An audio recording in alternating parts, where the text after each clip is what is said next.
नमस्कार दोस्तों। आज हम बात करने वाले हैं एक ऐसे आईपीओ की जो आने वाले समय में भारतीय शेयर बाजार का सबसे बड़ा इवेंट साबित हो सकता है। जी हां, हम बात कर रहे हैं एसबीआई म्यूचुअल फंड के आने वाले आईपीओ की। अगर आप शेयर मार्केट में निवेश करते हैं, अगर आपने कभी म्यूचुअल फंड में पैसा लगाया है या फिर आप आईपीओ में पैसा लगाने की सोच रहे हैं, तो ये वीडियो आपके लिए बहुत जरूरी है। इस वीडियो में हम विस्तार से समझेंगे एसबीआई म्यूचुअल फंड क्या है, आईपीओ क्यों ला रही है कंपनी, आईपीओ का साइज कितना हो सकता है, लिस्टिंग कब तक होगी, निवेश करना सही रहेगा या नहीं, रिस्क क्या है और आम निवेशक को क्या करना चाहिए। तो वीडियो को अंत तक जरूर देखिए। एसबीआई म्यूचुअल फंड क्या है? सबसे पहले समझते हैं कि एसबीआई म्यूचुअल फंड आखिर है क्या। एसबीआई म्यूचुअल फंड भारत की सबसे बड़ी एसेट मैनेजमेंट कंपनी है। इसका मतलब है कि ये कंपनी लोगों के पैसे को अलग अलग स्कीम्स में निवेश करती है, जैसे equity fund, debt fund, hybrid fund, index fund, ETF. SBI mutual fund का मैनेजमेंट करती है एसबीआई फंड्स मैनेजमेंट लिमिटेड।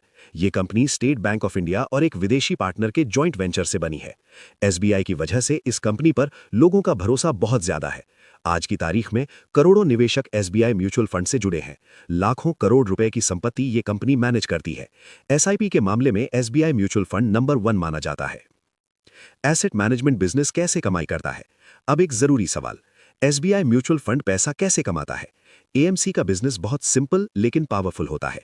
जब आप म्यूचुअल फंड में निवेश करते हैं तो कंपनी आपके पैसे को मैनेज करने के बदले एक फीस लेती है, जिसे कहते हैं एक्सपेंस रेशियो। मान लीजिए आपके फंड का साइज 1 लाख करोड़ है, एक्सपेंस रेशियो 1% है, तो कंपनी को हर साल 1000 करोड़ रुपए की इनकम होती है।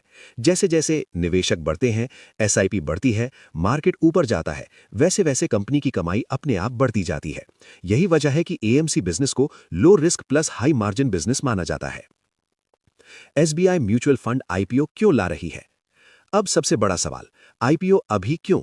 इसके पीछे कई कारण हैं। एक, बिजनेस पूरी तरह मैच्योर हो चुका है।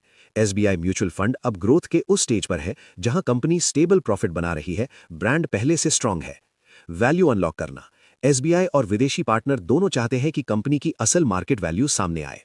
मार्केट कंडीशन, इस समय भारतीय शेयर बाजार मजबूत है, आईपीओस को अच्छा रिस्पांस मिल रहा है। दूसरे एएमसी पहले से लिस्टेड हैं, जैसे HDFC AMC, Nippon life AMC, तो एसबीआई म्यूचुअल फंड का लिस्ट होना अब लॉजिकल कदम है। डीआरएचपी क्या होता है? रिपोर्ट्स के मुताबिक कंपनी फरवरी के मध्य तक डीआरएचपी दाखिल कर सकती है। डीआरएचपी यानी ड्राफ्ट रेड हेरिंग प्रोस्पेक्टस। इसमें कंपनी बताते हैं कि उसका business model, financial detail, risk factors, IPO का उद्देश्य।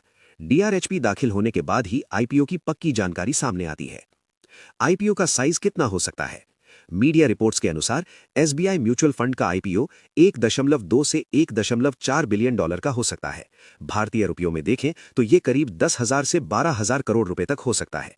अगर ऐसा होता है तो ये भारत के सबसे बड़े आईपीओज में से एक होगा। लिस्टिंग कब तक हो सकती है? रिपोर्ट्स कहती हैं कि फरवरी डीआरएचपी, मार्च सेबी से मंजूरी, अप्रैल 2026 आईपीओ लिस्टिंग, यानी निवेशकों को ज्यादा इंतजार नहीं करना पड़ेगा।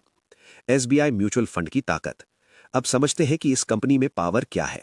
एसबीआई का नाम, एसबीआई ब्रांड भारत में भरोसे का दूसरा नाम है। सबसे बड़ा एयूएम, कंपनी देश में सबसे ज्यादा पैसा मैनेज करती है। एसआईपी लीडर, हर महीने करोड़ों एसआईपी इसी एएमसी में जाती हैं। Long term business, mutual fund business कभी बंद नहीं होता। स्टेबल रेवेन्यू, मार्केट ऊपर नीचे होता रहता है लेकिन एएमसी की इनकम बनी रहती है। रिस्क फैक्टर्स, हर आईपीओ में रिस्क होता है और यहां भी कुछ रिस्क है। मार्केट गिरा तो एयूएम घटेगा, अगर मार्केट ज्यादा गिरता है तो कंपनी की इनकम पर असर पड़ सकता है। कंपटीशन बहुत ज्यादा है, एचडीएफसी, आईसीआईसीआई, एक्सिस जैसी बड़ी कंपनियां मौजूद हैं। रेगुलेटरी बदलाव, सेबी के नए नियम कंपनी के मार्जिन को कम कर सकते हैं। क्या आम निवेशक को आईपीओ में पैसा लगाना चाहिए? अगर आप लॉन्ग टर्म निवेशक हैं, स्टेबल बिजनेस चाहते हैं, कम रिस्क पसंद करते हैं, तो ये आईपीओ आपके लिए अच्छा ऑप्शन हो सकता है। लेकिन ध्यान रखें, आईपीओ के price, valuation, peer comparison, DRHP के रिस्क फैक्टर्स, सब कुछ देखकर ही फैसला करें। आईपीओ में अप्लाई करने से पहले क्या देखें? कंपनी का profit, valuation, peer comparison, DRHP के रिस्क फैक्टर्स, लॉन्ग टर्म सोच। भविष्य में एसबीआई म्यूचुअल फंड का स्कोप, भारत में लोग अब एफडी से म्यूचुअल फंड की ओर जा रहे हैं। एसआईपी कल्चर तेजी से बढ़ रहा है। ऐसे में एएमसी कंपनियों का भविष्य बहुत मजबूत दिखता है। एसबीआई म्यूचुअल फंड इस ग्रोथ का सबसे बड़ा फायदा उठा सकता है। तो दोस्तों, एसबीआई म्यूचुअल फंड का आईपीओ एक बड़ा और भरोसेमंद आईपीओ हो सकता है, लेकिन याद रखिए, आईपीओ में पैसा लगाना रिसर्च के बाद ही करें। अगर आपको ये वीडियो पसंद आया हो तो इसे लाइक करें।